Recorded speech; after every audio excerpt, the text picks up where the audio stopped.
우리는 시간의 흐름 속에서 느끼고 고백하는 것은 하나님이 도우신다는 은혜입니다.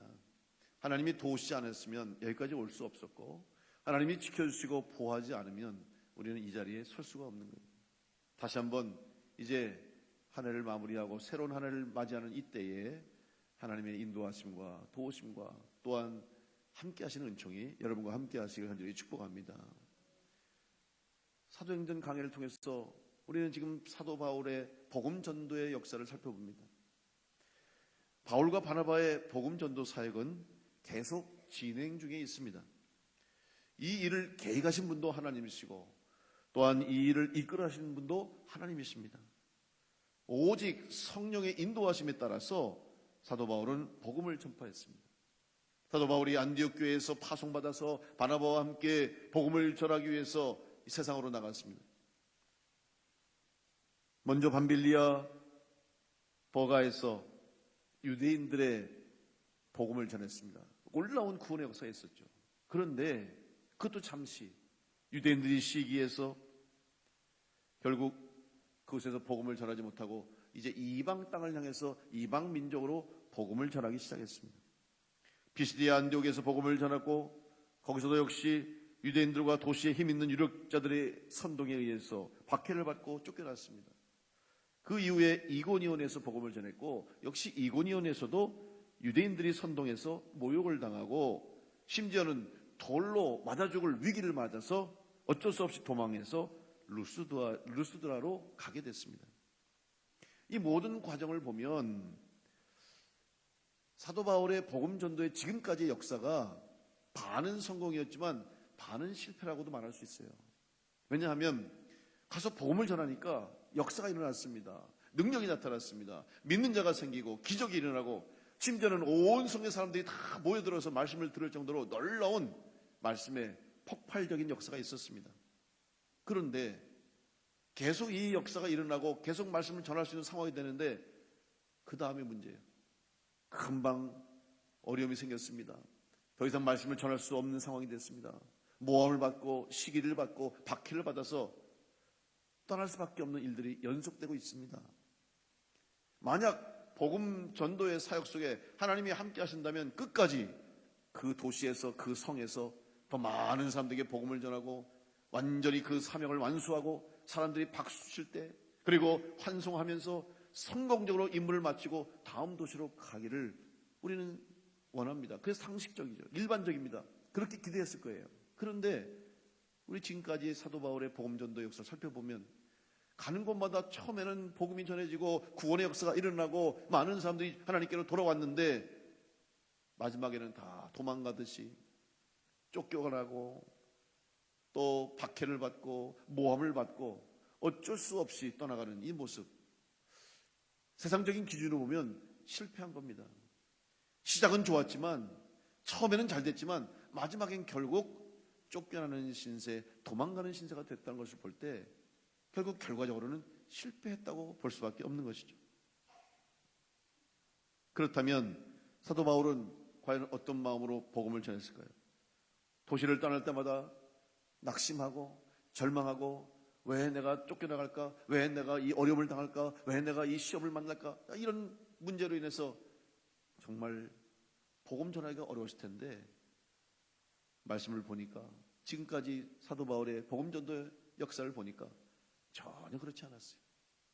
비록 어쩔 수 없는 상황 가운데서 그 도시를 떠나고 쫓겨나고 도망가고 그 다음 도시를 향했지만 조금도 주눅들지 않고 조금도 흔들리지 않고 오히려 똑같은 마음으로 더 담대하게 복음을 전하는 사도 바울의 모습을 보게 되는 것이죠. 왜 이렇게 할 수 있었을까? 어떻게 이렇게 가능할까? 그것은 바로 사도 바울의 마음속에 그의 마음의 중심에는 이 일은 나의 일이 아니라 하나님의 일이라는 믿음과 확신이 있었기 때문입니다. 만약에 자기 일이라고 한다면 낙심했을 겁니다. 왜 안 될까? 왜 나는 못할까? 왜 나는 매번 이렇게 어려움을 당할까? 왜 또 쫓겨날까? 용기를 못 냈을 겁니다. 두려웠을 것입니다. 그러나 사도 바울은 전혀 두렵지 않았습니다. 다음 도시로 갈 때, 새로운 곳으로 갈 때도 조금도 걱정하지 않았습니다. 왜냐하면 하나님의 일이고 하나님이 계획하시고 하나님이 이끄신다는 믿음 때문에 두려움 없이 담대하게 복음을 전할 수가 있었던 것입니다. 사도 바울은 자기가 하는 이 복음 전도의 사역 속에서 자기의 신분을 하나님의 종이라고 고백하고 있습니다. 사도 바울의 서신에 보면 많은 성도들에게 편지할 때마다 자기 자신을 하나님의 종이요 예수 그리스도의 종이라고 고백하는 것을 볼 수 있습니다. 디도서 1장 1절에 보니까 하나님의 종이요 예수 그리스도의 사도인 나 바울이 사도된 것은, 이렇게 자기를 소개하면서 스스로를 하나님의 종으로 선포합니다. 이어서 로마서 1장 1절에도 보면 예수 그리스도의 종 바울은 사도로 부르심을 받아 하나님의 복음을 위하여 택정함을 입었으니, 예수 그리스도의 종이라고 사도 바울은 고백하는 거예요. 하나님의 종이기 때문에, 예수 그리스도의 종이기 때문에 사도 바울은 어느 곳에도 갈 수 있었고 어떤 상황 속에서도 주저하지 않았습니다. 오직 하나님이 명령하시는 대로 순종만 하면 됐습니다. 여러분, 종은 자기의 뜻을 주장하지 못합니다. 종은 자기의 일이 아닙니다. 주인의 일을 위해서 쓰임받는 존재예요. 주인이 하라면 하는 겁니다. 주인이 가라면 가는 거예요. 사도 바울은 이 마음 가지고 복음 전도의 사역을 감당했습니다. 여러분이 이 땅 가운데서 성공적인 신앙생활을 원하신다면 사도 바울처럼 종의 자세로 살아갈 수 있기를 간절히 축복합니다. 믿음의 일을 가면서 여러분 앞에 펼쳐지는 많은 어려움과 문제와 시험을 만난다 할지라도 여러분 두려워하지 마십시오. 또 좋은 일이 생긴다고, 기도한 일들이 이루어졌다고 감사하지만 그 일로 인해서 교만하지 마십시오. 어떠한 일 때문에 즐거워하고 기뻐하는 일비하지 마시고 항상 종의 마음을 가지고 주님께서 인도하신 대로 믿음으로 겸손히 순종하면 우리를 통해서, 우리 교회를 통해서, 여러분을 통해서 하나님이 계획하신 일들이 이루어지게 될 줄로 믿습니다. 모든 일은 주인 되시는 하나님의 뜻과 계획 속에서 이루어지겠음을 믿고 오늘 우리 모두에게 주어진 이 사명을 기쁨으로 감당할 수 있기를 간절히 바랍니다. 오늘 이고니온에서 이제 돌로 맞아서 죽을 뻔한 위기를 겪고 피해서 도망간 바울은 루스드라로 향합니다. 루스드라와 더베 근방으로 가서 복음을 전하기 시작합니다. 근데 루스드라에 도착했습니다. 도착해서 제일 먼저 만난 사람이 나면서부터 걷지 못하게 된 안진뱅이를 만나게 됐습니다. 오늘 이 루스드라에서 복음 전하는 이 사건을 보면 조금 이전의 도시와는 다른 모습을 볼 수 있어요. 지금까지 가는 곳마다 사도 바울은 제일 먼저 유대인의 회당을 향했습니다. 본인도 유대인이기 때문에 유대인들이 모인 회당에 가서 가장 많은 사람들이 모였고 특별히 하나님 말씀을 읽고 가르치고 모인 곳에, 그곳에서 복음을 전했기 때문에 제일 먼저 회당을 향했는데 루스드라에서는 회당을 향하지 않았어요. 성서학자들은 아마 그 루스드라에서 유대인이 많지 않았기 때문에 아마 회당이 없었을 것이다 라고 예상합니다. 생각합니다. 그런데 더 중요한 것은 그 과정 속에서 하나님이 기적의 역사를 일으켰다는 사실이죠. 루스드라에 도착하자마자 나면서 걷지 못한 안진뱅이를 만나는데 바울은 그 사람을 보자마자 그에게 큰 소리로 명령합니다. 내 발로 일어나, 내 발로 바로 서라, 이렇게 명령합니다. 그러자 그 명령을 듣고 그 사람이 즉시 일어나서 걷게 됐습니다. 순식간에 일어난 일이에요. 놀라운 일입니다. 기적이 일어난 거예요. 사랑하는 성도 여러분, 하나님 말씀이 선포되는 곳에, 하나님 말씀이 전해지는 곳에 능력과 기적이 나타나게 될 줄로 믿습니다. 사도 바울의 능력이 아닙니다. 하나님의 말씀의 능력이요, 예수 그리스도의 말씀의 능력인 줄 믿고 순종할 때 기적이 일어나는 겁니다. 이제 이런 놀라운 기적을 체험합니다. 오늘 우리의 신앙도, 우리의 삶도, 여러분의 믿음 생활도 말씀이 임하기 때문에 하나님 말씀이 여러분 가운데 임하시고 하나님 말씀이 여러분 가운데 역사하면 동일한 기적과 동일한 역사가 우리 가운데 있음을 믿고 말씀의 능력을 의지하는 성도로 승리하시기를 간절히 축복합니다. 2000년 전에만 있었던 일이 아닙니다. 예수님 때만 일어난 일이 아니에요. 기적이 그저 초대교회 때만, 사도 바울을 통해서만 기적이 일어나는 것이 아니라 말씀이 선포되는 곳에, 말씀의 능력을 의지하는 곳에는 지금도 동일하게 기적과 역사가 일어날 수 있음을 믿으시고 여러분 말씀의 능력을 의지하시기를 간절히 축복합니다. 그러면 이 말씀의 능력이 우리 가운데 어떻게 역사할 것인가, 어떻게 기적으로 나타날 수 있을까? 우리가 어떻게 하면 그 기적의 주인공이 될 것인가? 오늘 이 바울을 통해서 루스드라에 전해진 이 사건을 통해서 우리는 그 답을 찾게 됩니다. 첫째로 오늘 우리가 하나님의 은혜, 살아계신 하나님의 능력을 체험하는 성도가 되기 위해서는 먼저 하나님의 눈에 발견되는 자가 되어야 할 줄로 믿습니다. 우리는 오늘 이 사건과 유사한 사건을 떠올리게 됩니다. 사도행전 3장에 보면 베드로와 요한이 성전을 향해 가다 성전 미문 앞에 앉아있던 한 안진뱅이를 보게 됩니다. 그리고 그를 향해서 내게는 은과 금이 없지만 내게 있는 나사렛 예수의 이름으로 명하노니 일어나 걸어라 명령하실 때 그가 일어나 걷고 뛰게 됐어요. 사도행전 3장 4절에 보면 이 사건의 초반부에 이런 말씀이 있습니다. 베드로가 요한과 더불어 주목하여 이르되 우리를 보라 하니. 지금 베드로와 요한이 주목했습니다. 바로 안진뱅이를 바라봤어요. 성전을 지나면서 수많은 사람들이 있었을 겁니다. 그곳에 얼마나 많은 사람들이 모여있겠어요. 성전 문은 출입구입니다. 통행로입니다. 그런데 이 미문이라고 하는 곳에 있는 그 수많은 사람 중에 왜 하필이면 그 안진뱅이를 바라보았을까? 설명할 수가 없어요. 사람들은 말하죠. 우연히 된 일입니다. 어쩌다 된 일입니다. 아마 그 안진뱅이가 운이 좋았겠죠. 그는 믿음 없는 사람들의 이야기고, 여러분, 이 모든 일이 이루어지기까지 하나님의 섭리와 계획이 이미 있는 줄로 믿습니다. 그 사람을 이렇게 세우려고, 고치시려고 하나님이 베드로와 요한을 그 길로 가게 하신 거예요. 그리고 베드로가 그를 주목하여 보게 됐다는 사실이죠. 다시 말하면 그 자리에서 그가 앉아있는 것이 은혜였고, 베드로와 요한의 눈에 띄었던 것이 은혜였고, 베드로와 요한에게 발견된 것이 기적의 시작인 줄로 믿습니다. 오늘 바울이 루스드라에 들어갈 때도 제일 먼저 안진뱅이를 보면서 바울이 한 말이 무엇입니까? 성경에 보면 오늘 본문 사도행전 14장 9절에 바울이 말하는 것을 듣거늘 바울이 주목하여 구원받을 만한 믿음이 그에게 있는 것을 보고. 여기서 바울이 주목했다고 했어요. 아까 베드로와 요한도 주목했죠. 바울도 주목했습니다. 그런데 이 주목이란 말을 무슨 의미일까? 공동번역에 서면 성경에 보면 눈여겨 보았다라고 쓰는 거예요. 기록되어 있습니다. 여러분, 바울이 그를 눈여겨 보았어요. 바울의 눈에 들어왔어요. 여러분, 이것이 은혜인 줄로 믿습니다. 오늘 우리가 은혜 받기 위해서는 하나님이 눈여겨보는 성도가 되어야 할 줄로 믿습니다. 주님이 우리를 발견해야 될 줄로 믿습니다. 그러기 위해서는 은혜 받을 자리에 나와야 되는 거예요. 성전 미문에 앉아 있었고, 오늘 루스드라에서 바울이 지나가는 그 길목에 그가 있었기 때문에 발견될 수 있었고, 발견됨으로 안진뱅이가 일어나 걷게 되는 기적을 체험하게 된 거예요.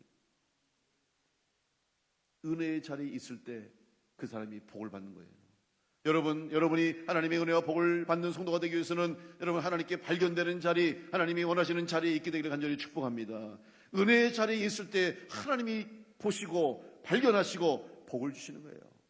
그런데 은혜의 자리가 아니라 있어서는 안 될 자리에, 가서는 안 될 자리에 있으면 은혜를 받을 수가 없어요. 발견될 수가 없어요. 왜 우리가 하나님 전에 나와 예배해야 되느냐? 왜 기도의 자리를 지켜야 되고, 왜 봉사와 섬김의 자리에서 충성해야 되냐면 바로 그 자리가 하나님께 발견되는 자리가 되기 때문에 우리는 그 자리를 사모해야 할 줄로 믿습니다. 이것이 은혜이고 이것이 축복인 거예요.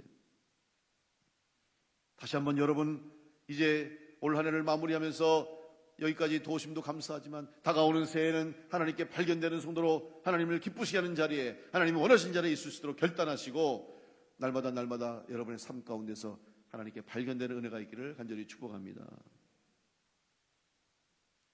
사도 바울은 주님의 제자로서의 사명을 감당하기 위해서 세상의 모든 것을 다 해로 여겼고 심지어는 배설물로 여겼다고 고백했습니다. 이유가 무엇입니까? 오직 하나, 예수 그리스도 안에서 발견되기를 원했기 때문입니다. 빌립보서 3장 8절로 9절에 또한 모든 것을 해로 여기면 내 주 그리스도 예수를 아는 지식이 가장 고상하기 때문이라. 내가 그를 위하여 모든 것을 잃어버리고 배설물로 여김은 그리스도를 얻고 그 안에서 발견되려 함이니 내가 가진 의는 율법에서 난 것이 아니요 오직 그리스도를 믿음으로 말미암은 것이니 곧 믿음으로 하나님께로부터 난 의라. 사도 바울은 알고 있었어요. 자기가 그 사명을 감당할 수 있는 것은 오직 예수 그리스도 안에서 발견되는 자가 될 때 은혜를 누릴 것이고, 하나님의 능력이 임함을 믿었기 때문에 늘 사도 바울은 자기 자신을 죽이고 자기는 늘 종의 자세로 주님의 뜻에 합당하게 쓰임받게 되었습니다. 여러분, 다시 한번 하나님이 원하시는 기쁨의 자리에, 하나님이 원하시는 그 자리에서 발견되는 성도가 되므로 말씀의 능력, 살아계신 하나님의 능력을 체험하는 성도로 승리하시기를 간절히 축복합니다. 두 번째로, 살아계신 하나님의 은혜와 복을 누리는 성도가 되기 위해서는 우리 안에 믿음이 있어야 합니다. 너무 당연하지 않습니까? 당연히 믿음이 있어야죠. 그런데 여러분, 정말 믿음이 있다는 것이 무엇을 의미합니까? 어떻게 우리는 그 믿음이 있음을 증명할 수 있습니까? 믿음은 반드시 행동으로 나타나게 됩니다. 우리 일상생활 속에서도 믿음은 전제되어 있지 않습니까? 믿음이 없으면 행동할 수가 없어요. 자연스러운 일조차도 사실은 믿음이 전제되어 있습니다. 예를 들면 여러분들이 물을 마실 때 이 물은 깨끗하다, 이 물을 마셔도 내가 건강에 문제가 없다, 그러니까 물을 마시잖아요. 근데 만약 물 마시면서 혹시 누가 여기다 독을 탔을까?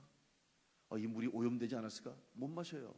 밥을 먹을 때도 혹시 이 음식이 상하지 않았을까? 아니면 이 음식에 누가 독을 뿌렸나? 못 먹습니다. 길을 걸어갈 때도 이 길이 혹시 무너지지 않을까? 다리가 갑자기 끊어지지 않을까? 불안해서 견딜 수가 없어요. 근데 실제로 이러한 상상을 하고 일어나지 않은 현실을 나에게 일어날 것처럼 여기면서 사는 사람들이 많아요. 그런 사람들을 다 공포증이라고 얘기해요. 공포. 모든 게 다 공포예요. 두려운 거예요. 근데 우리는 다 어떻습니까? 다 믿는 거예요, 사실은. 일상도 믿음으로 시작하는 거죠. 그런데 신앙생활은 정말 믿음이 없으면 아무 일도 일어나지 않습니다. 믿음이 있는 자에게만 역사하는 거예요. 오늘 여러분의 삶 가운데 정말 이런 믿음이 있습니까? 세상 사람들도 그저 일상의 생활에서도 믿고 사는데, 여러분, 우리가 하나님을 믿는다고 하는 것, 또 하나님이 살아계심을 믿는다고 하는 것은 그냥 되지 않습니다. 믿으면 당연하게 여겨지는 것이지만 사실 믿지 못하면 아무리 믿으려고 해도 믿을 수가 없어요.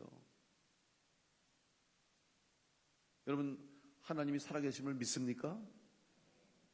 아멘 하시잖아요. 여러분, 하나님 계신 걸 믿습니까? 교회에서 이렇게 물으면 당연하죠. 그런 걸 물어보셔, 이런 생각 같잖아요. 목사님은 왜 그런 걸 물어봐? 당연한 건데. 여기선 당연하지만 여러분, 세상에 나가서 믿지 않는 사람들에게 하나님 살아계심 믿습니까? 대답을 못해요. 그리고 오히려 부정할 수 있어요. 하나님이 어디 계시냐고 그러고, 오히려 믿는다는 우리를 어리석게 바라보지 않습니까? 믿음이 무엇입니까? 바울은 오늘 복음을 전했을 때, 바울이 복음 전할 때마다 역사가 일어나는 곳에는 어떤 일이 있었냐면, 바울이 전한 복음을, 바울이 전한 말씀을 듣는 것으로 그치지 않고 하나님의 말씀으로 믿고 그대로 될 줄로 믿을 때 그곳에 기적의 역사가 나타나게 됐습니다. 이 믿음이 오늘 안전병을 일어섰게 했습니다. 이 믿음 때문에 기적이 일어난 것입니다. 예수님께서도 다니시면서 병든 자를 고치고 죽은 자를 살리실 때에도 내 믿음대로 될지어다 선포하실 때 그 믿음을 가진 자에게 역사가 일어났어요. 하박국 선지자는 고통 많은 유다 민족들을 향해서 하나님께 간구했습니다. 왜 이런 고통을 주시냐고, 이해할 수 없다고. 하박국 2장 4절에 보면, 보라, 그의 마음은 교만하며 그 속에서 정직하지 못하나 의인은 그의 믿음으로 말미암아 살리라. 이게 하박국 선지자의 고백인데, 사실 하박국조차도 왜 하나님 우리 유다 민족에 이런 어려움을 주십니까? 죽음의 고통을 당하는 이 민족을 하나님 긍휼히 여겨달라고 하나님께 기도했지만 하나님 말씀하십니다. 완악하여 돌이키지 않는 유다의 죄를 지적하셨습니다. 그리고 언제까지 이런 고통이 계속됩니까? 라고 물을 때에 하나님은 오히려 바벨론이 유다를 징벌하는 회초리가 될 것이라고 대답해 주셨고, 하박국은 하나님의 뜻을 깨닫지 못했어요. 이해가 되지 않았어요.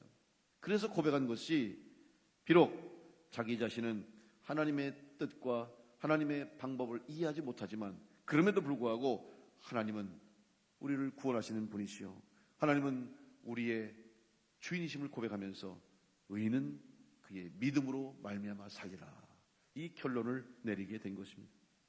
믿음은 이해되는 것이 아닙니다. 믿음은 상식으로 설명할 수 없는 것입니다. 여러분, 상식적으로 이되는 것만 믿는다면 못 믿을 사람이 어디 있습니까? 다 수긍하고 인정할 수 있는 것만 믿으려면 누구든 못 믿겠습니까? 그건 믿음이 아니에요. 진짜 믿음은 도저히 받아들일 수 없을 때, 상식적으로 이해가 되지 않을 때, 과학적으로 설명할 수 없을 때, 그럼에도 불구하고 하나님이라면 할 수 있고 하나님이 살아계시면 충분히 가능할 줄을 믿는 믿음이 있을 때 기적이 일어나는 것입니다. 마가복음 5장에 보면 회당장 야이로의 딸을 주님이 살리시는 사건이 기록되고 있습니다. 지금 회당장이 자기의 딸이 죽었다고 예수님께 찾아왔어요. 주님, 내 딸이 지금 병들어 죽게 생겼습니다. 와서 기도해 주시고 살려달라고 애원합니다. 예수님께 가시다가 그냥 가시도 바쁠 텐데 마침 가시는 길에 혈류병을 앓는 여인을 고쳐주셔요. 지체하는 사이에 이미 딸이 죽었다는 소식을 전합니다. 그래서 회당장이 예수님, 제 딸로 인해서 걱정하지 마십시오. 이미 딸은 죽었습니다. 오실 필요도 없습니다. 그러자 예수님이 말씀합니다. 두려워하지 말고 믿기만 하라. 왜 두려워하느냐? 그러면서 주님께서 그 회당장 야이로의 딸을 살려내셨습니다. 두려워하지 말고 믿으면 된다는 거예요. 그런데 우리는 두려움 때문에 믿지 못하고 포기합니다.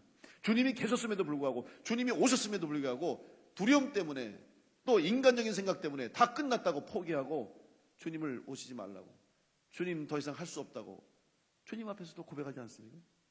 아닙니다. 주님이 함께 하시면, 하나님이 함께 하시면 우리는 능치 못함이 없음을 믿고, 여러분 다 예수 그리스도의 말씀의 능력, 하나님 말씀의 능력을 믿고 의지함으로 하나님의 역사하심을 체험하는 성도가 될 수 있기를 간절히 축복합니다. 마태복음 8장에도 백부장 하인의 병을 고쳐주실 때 예수님께서 많은 사람들을 향해서 말씀하셨습니다. 예수께서 들으시고 놀랍게 여겨 따르는 자들에게 이르시되 내가 진실로 너에게 이르노니 이스라엘 중 아무에게서도 이만한 믿음을 보지 못하였노라. 그러시면서 마태복음 8장 13절에서 말씀하십니다. 예수께서 백부장에게 이르시되 가라, 내 믿음대로 될지어다 하시니 그 즉시 하인이 나으니라. 예수님이 이 사람의 믿음을 칭찬하십니다. 왜? 믿었어요. 주님 가실 필요도 없습니다. 그래서 여기서 말씀만 하셔도 내 집에 있는 내 하인이 나을 줄로 믿습니다. 이런 믿음을 고백하니까 예수님께서 이만한 믿음을 내가 본 적이 없다고 칭찬하시면서 내 믿음대로 될지어다 선포될 때 그 하인의 병이 낫게 된 줄로 믿습니다. 여러분, 이것이 믿음입니다. 오늘 우리에게 이 믿음이 있기를 간절히 축복합니다. 눈앞에 있는 것만 보고 안 됩니다. 할 수 없습니다. 눈앞에 있는 장애물만 보고, 현실만 보고, 상황과 환경을 보고 아무것도 할 수 없다고 주저앉고 포기하고 낙심하지 마시고, 그럴 때일수록 눈을 들어 주를 바라보시고, 눈을 들어 하나님 바라보시고, 말씀의 능력을 의지하시고 기도하고 간구할 때 여러분의 믿음대로 역사가, 기적이 나타나게 될 줄로 믿습니다. 그 믿음이 여러분에게 있기를 간절히 축복합니다. 마지막 세 번째로, 살아계신 하나님의 은혜와 복을 누리는 성도가 되기 위해서는 우리 앞에 끊임없이 다가오는 시험과 유혹을 이겨야 합니다. 바울과 바나바가 안전뱅이를 일어나게 했습니다. 놀라운 역사가 일어났죠. 그러자 사람들이 놀라서 바울과 바나바에게 달려옵니다. 사실 이 루스드라는 조금 특이한 도시인 것 같아요. 다른 곳에서 복음을 전하는 상황하고 조금 달라요. 다른 곳에서는 보통 한번 그렇게 은혜를 받고 구원의 역사가 일어나고 놀라운 역사가 일어나면 이제 더 많은 사람들이 모여들어요. 그래서 말씀을 듣기를 원하고 또 어떤 기적이 있기를 원하는가 기다리는데, 아니 이 루스드라는 참 열정적인 것 같아요. 갑자기 사람들이 모여들면서 바울과 바나바에 있는 집에 와서 대문 앞에 와가지고 우상을 섬기는 사람들이, 제사장들이 와가지고 소를 가지고 오고 꽃다발을 가지고 와서 이제 당신을 신으로 섬기겠다는 거예요. 화끈한 사람들이죠. 한 번 믿고 끝나겠다는 게 아니라 우리가 당신을 섬겨서 끝까지 복받겠다는 거예요. 이 소리를 들으니까 여러분 어떻겠습니까? 한편으로 보면 야, 얼마나 좋은 기회가 아니겠습니까? 이 정도로 바울과 바나바를 믿어주고 이 정도로 신봉하려고 하려면 이걸 잘 이용하면 내가 여기서 마음껏 복음을 전할 수 있지 않을까, 이런 생각이 들 수도 있어요.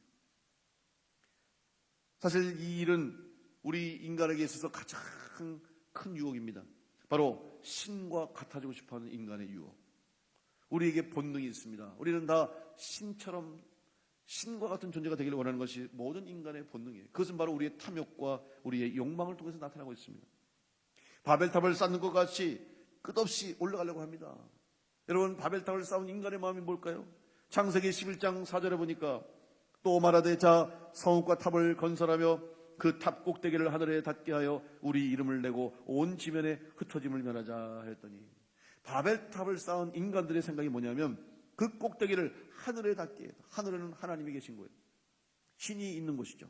하늘에 닿게 하고 우리 이름을 내고 그랬어요. 여러분, 이름을 낸다는 게 무엇입니까? 이름은 무엇입니까? 이름은 그 사람의 존재를 의미하는 거예요. 그러면 우리 이름을 낸다는 건 무엇을 의미합니까? 내가 주인이라는 뜻입니다. 하나님께서 사람을 지으시고 이름을 지어주셨습니다. 여러분, 이름을 지어주는 것은 소유권을 의미하는 거 아닙니까? 여러분이 여러분의 것을 여러분 마음도 이름을 짓지 않는 거예요? 똑같습니다. 창세기 5장 1절로 2절에 보니까 이것은 아담의 계보를 적은 책이니라. 하나님이 사람을 창조하실 때 하나님의 모양대로 지으시되 남자와 여자를 창조하셨고 그들이 창조되던 날에 하나님이 그들에게 복을 주시고 그들의 이름을 사람이라 일컬으셨더라. 하나님이 이름을 지으셨어요. 우리의 이름을 사람이라고. 근데 여러분, 사람의 히브리어 원어가 뭔지 아십니까? 아담입니다. 여기 번역된 사람이 히브리어로 아담이에요. 그러면 하나님이 사람을 만드시고 아담이라고 이름 지어줬잖아요. 하나님의 것이라는 거예요. 하나님이 만드셨다는 것입니다. 그럼 아담의 뜻이 뭔지 아십니까? 이 아담이라는 단어는, 이름은 아다마라는 단어에서 왔어요. 히브리어로 아다마는 흙입니다.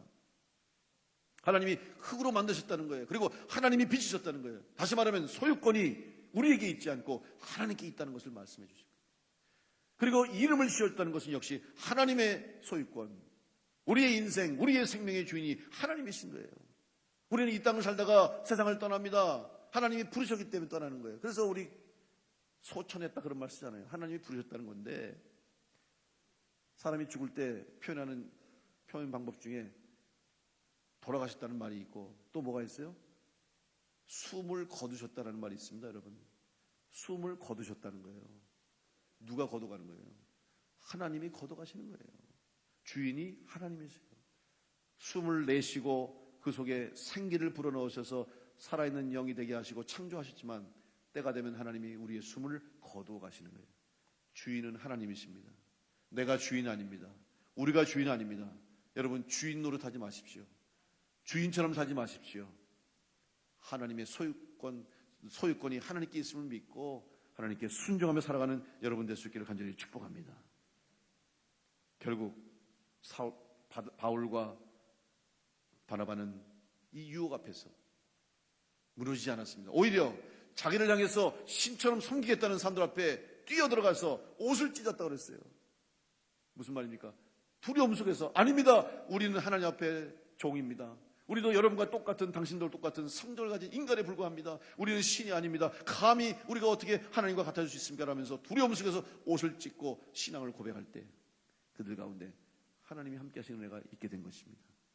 오늘 여러분, 하나님 앞에 주인 되어 살지 마시고 철저히 하나님 앞에 종이 되고 하나님의 소유권이 돼서 하나님의 소유하시는 존재가 돼서 이 땅 가운데서 하나님의 살아 역사하심을 증거하는 성도가 될 수 있기를 간절히 축복합니다. 내가 주인 되면 내가 책임져야 됩니다. 여러분, 여러분의 인생을 책임질 수 있습니까?